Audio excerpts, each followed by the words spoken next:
Have you ever wondered why car dealers are so eager to get you to test drive the car? It's actually not because they want you to feel how smooth the car is or see how the lane assist works.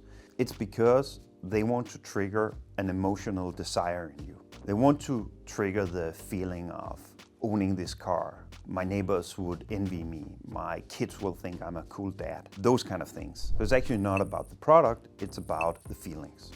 If we translate this into jobs to be done, test driving the car is not really about the functional jobs to be done. It's way more about the emotional and social jobs to be done.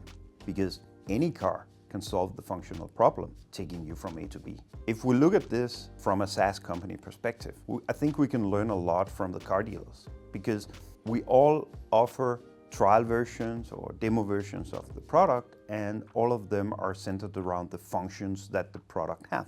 I think if we rethink, instead of focusing on the functions in your demo, maybe try to flip it around and figure out what's the emotional and social job that your product actually have to do for the one who's going to buy it. If we translate this into jobs to be done, the test drive is way more about the social and emotional job to be done. How we feel, how we want other people to see us, that's the functional and emotional jobs to be done, often not spoken about. Looking at this in a SaaS context, all SaaS companies are offering trials or demos, mostly with a focus on the functions that the product can do. Instead, I think we can learn a lot from car dealers and try to focus more on what are the emotional and social job that this person is actually trying to solve, because that is what actually makes the sales go through.